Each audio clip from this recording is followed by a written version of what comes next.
Have you ever wondered what it truly means to face the end? Not an abstract idea, but a tangible, roaring reality. What happens when a final warning is given to an entire world? And what happens when that world, consumed by noise and certainty, simply ignores it? Imagine standing on the precipice of oblivion, the lone keeper of a terrible, divine secret. This was the world of a man named Noah. He had heard the voice of God, a promise of cleansing, a reckoning by water. Today is September 4th, 2025. For Noah, the calendar was about to be rewritten by a flood. What did he see as the sky finally broke? What did he feel as the first drops, harbingers of global deluge, began to fall? This is a story of faith, of obedience, and of the awesome, terrifying power in heeding or ignoring divine command. We are about to step into Noah's world, to witness the final moments of an age through his eyes. Before we embark, become part of our community of exploration. If these questions resonate, please like this video, subscribe for more stories, and share your thoughts in the comments below. Your voice is a vital part of this conversation. The air on that final day was thick, not with moisture but with mockery. For 120 years, the sounds of hammering, sawing, and planning had been Noah's soundtrack. He and his family toiled under a sun that always shone, building a vessel for a rain that had never fallen. His warnings, messages from God, were met with laughter and scorn. The people were lost in their own lives, their hearts hardened against judgment or a higher power. They saw a colossal wooden structure on dry land and called it folly, a monument to delusion. They could not see it for what it truly was. An ark of salvation, their last chance. Then came a sight that silenced the mockers, if only for a moment. It began as a distant rumble, not of thunder, but of movement. From the forests, the plains, and the mountains they came, a living river of creation, flowing toward the ark. Lions, their manes like golden suns, walked calmly beside gentle lambs. Towering elephants and graceful giraffes moved with a purpose. Wolves, bears, and every manner of beast moved together. They were not driven by fear or herded by human hands. They were compelled by a divine summons, an ancient instinct awakened by the command of their Creator. The scripture tells us, two of every kind of bird, of every kind of animal, and of every kind of creature that moves along the ground will come to you to be kept alive, from Genesis chapter 6 verse 20. The sheer scale of the procession was breathtaking, a miracle unfolding in plain sight. Imagine Noah and his family, standing ready to receive them. Shem, Ham, and Japheth, alongside their wives, worked to guide the endless stream of animals into the cavernous belly of the ark. Noah stood at the threshold, his family gathered behind him, the last rays of murky daylight spilling into the ark's vast interior. He took one final look at the world outside. He saw the faces in the crowd, fear, defiance, dawning horror. These were people he knew, neighbors and community that had watched him build. His heart ached with a sorrow as deep as the ocean. He had warned them. He had pleaded, but they would not listen. The time for choosing was over. Then the Lord said to Noah, "Go into the ark, you and your whole family." His righteousness was not in his perfection, but in his unwavering obedience.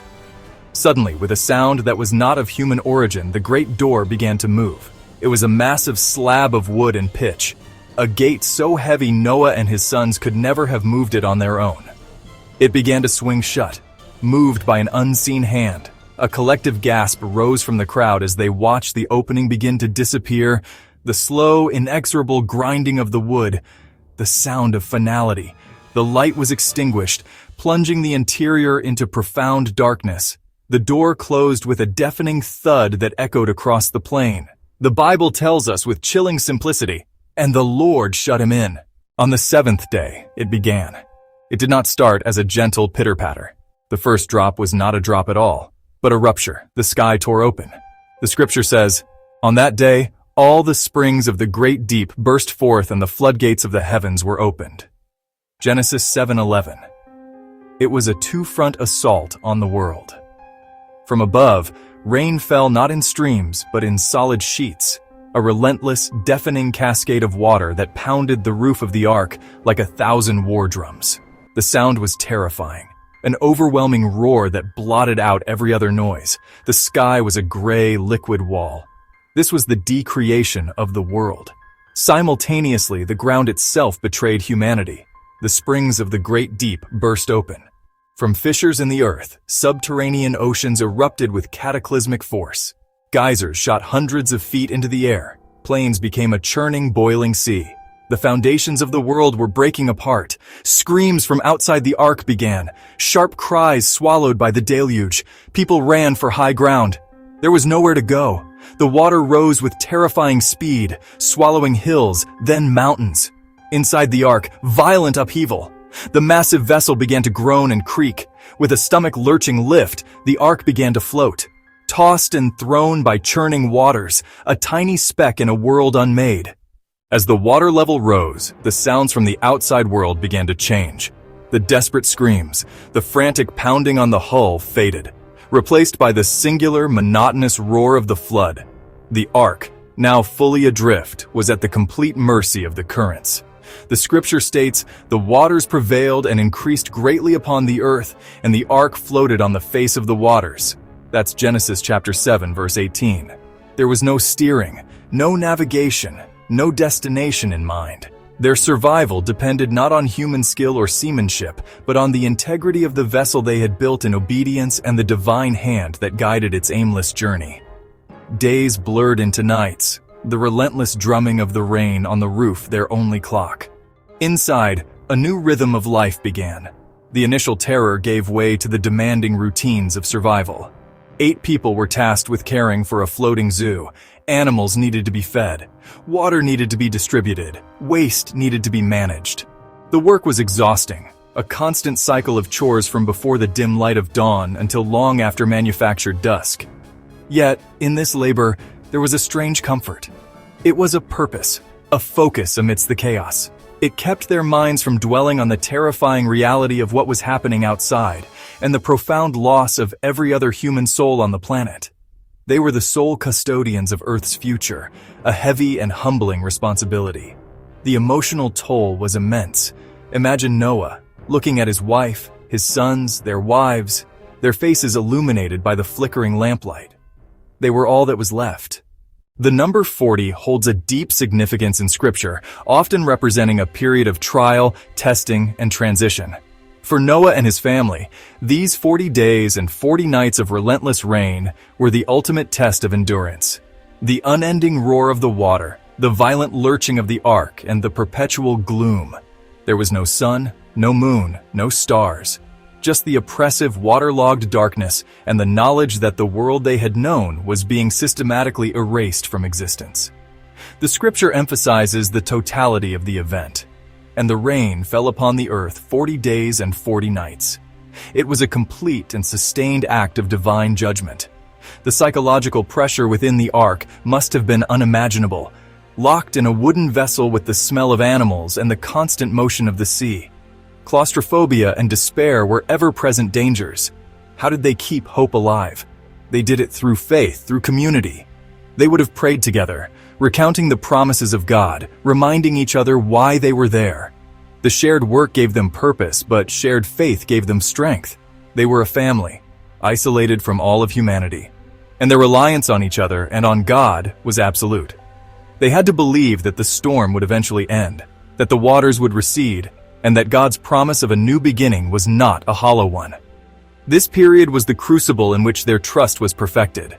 It's one thing to build an ark on dry land when God's voice is fresh in your ears. It is another thing entirely to maintain that faith while being tossed on a violent, world-ending sea. Every lurch of the vessel, every crash of a wave against the hull, was a potential end. They had to trust in the integrity of their own work they had performed in obedience to God's specific instructions. They had to trust that the pitch would hold, that the gopher wood would not splinter, and that the design given to them was sufficient for the storm it was meant to endure. The 40 days marked the period of active destruction. After this, the rain stopped, but the ordeal was far from over. The cessation of the rain was not met with immediate relief, but with a new kind of silence, an eerie, profound quiet that replaced the thunderous noise. The world was now completely submerged. The Bible is explicit in its description of the totality of the destruction. The waters prevailed so mightily on the earth that all the high mountains under the whole heaven were covered. Genesis 7:19. Everything that had breath, every person, every land animal, every bird not on the ark, was gone. The 40 days of rain had accomplished their purpose. The world was now a silent, watery grave, with one vessel of life floating upon it. When the rain finally stopped, the silence that followed must have been more deafening than the storm itself. The world was still. The ark, which had been tossed and battered for 40 days, now floated on a vast, placid ocean that stretched to every horizon. There were no landmarks, no trees, no mountains visible. Everything was gone. He blotted out every living thing that was on the face of the ground. Man, animals, creeping things, birds of the heavens. They were blotted out from the earth. Only Noah was left, and those who were with him in the ark. That's Genesis chapter 7, verse 23. This was the stark reality of their survival. They were utterly and completely alone, the sole inheritors of a desolate planet. The judgment was complete. The waters prevailed upon the earth for 150 days.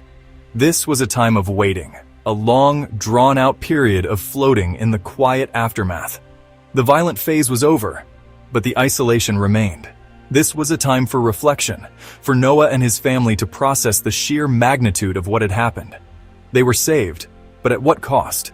The weight of being the remnant of humanity, the progenitors of a new world, must have been immense. Their faith had carried them through the storm, and now it had to sustain them through the profound loneliness of the aftermath, trusting that God had a plan for the new world that lay hidden beneath the waves. As we reflect on this ancient account, the music softens, and a sense of peace descends. The storm is over. The waters are calm.